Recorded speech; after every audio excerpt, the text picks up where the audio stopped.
Será que contemplar é fugir?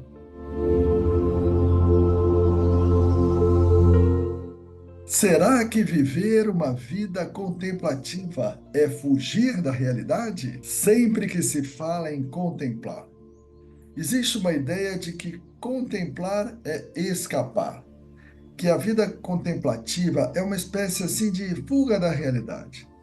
Então, se é adepto de práticas contemplativas, fala, essa pessoa é uma pessoa covarde que está fugindo da realidade, da vida, do mundo. Meditação, então, nem se fala, né? Meditação é uma forma de fugir, sair da realidade, é um escapismo, é uma coisa de pessoas covardes. Porém, o que pouca gente sabe é que práticas de contemplação são práticas de bem-estar e que nos tornam mais preparados para a vida. Tem muitos estudos mostrando isso, muitos estudos, e talvez esse aspecto de satisfação com a vida, qualidade de vida, seja o aspecto que tem o maior nível de evidência científica quando se fala em meditação. Então, são práticas que nos melhoram bastante. Estudo, por exemplo, de Rich e colaboradores, você percebeu, você comparou adeptos e não adeptos de práticas contemplativas, o efeito independente de cultura. Isso é muito interessante, porque quando você olha esses gráficos, o que você vê? Você vê naquela linha pontilhada, seria o zero, seria uma coisa sem efeito.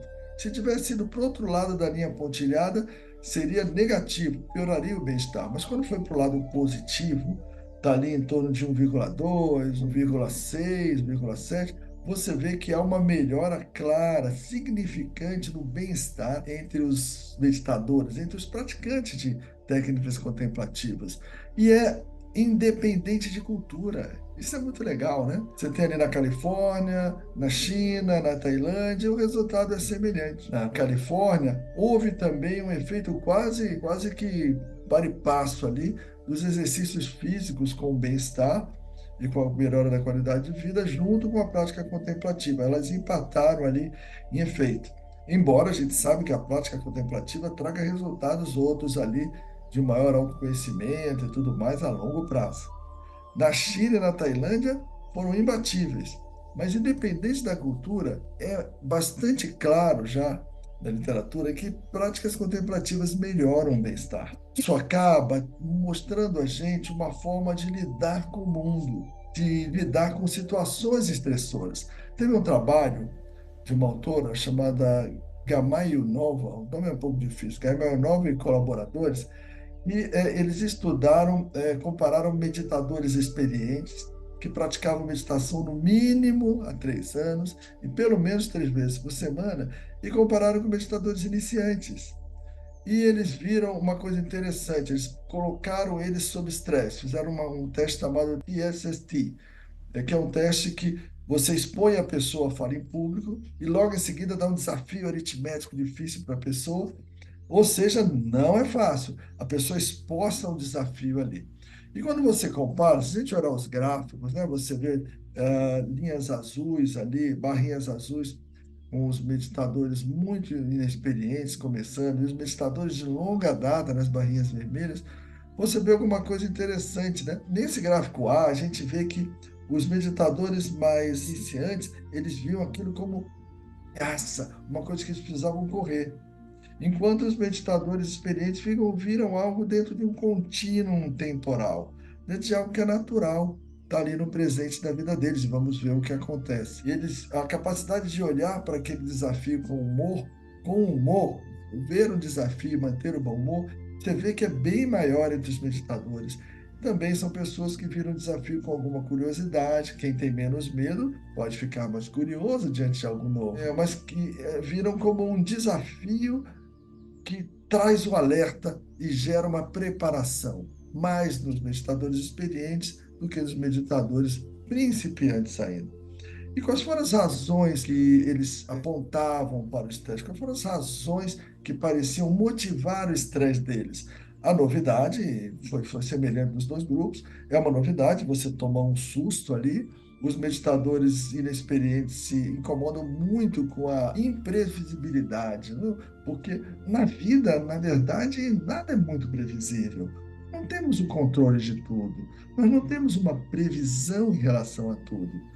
E isso é muito aceito, essa aceitação da imprevisibilidade é mais comum em meditadores experientes mesmo. E os meditadores inexperientes e os experientes viram como uma ameaça egóica, algo que está me ameaçando, que vai me expor, que vai me depreciar em público. Mas isso aconteceu mais entre os meditadores inexperientes do que entre os meditadores já antigos.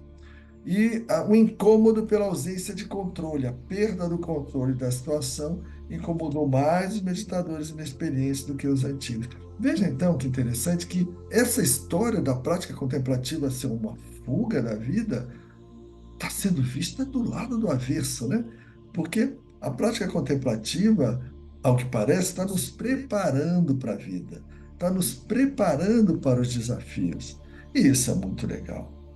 A ciência contemplativa tem um vídeo, eu vou deixar o link aqui, que é uma palestra já antiga do professor Richard Davidson sobre quando estavam emergindo fortemente as ciências contemplativas naquela época, e ele explica alguns achados que mostram que a contemplação é algo cientificamente aceito como alguma coisa que tem efeito sim, e efeito benéfico.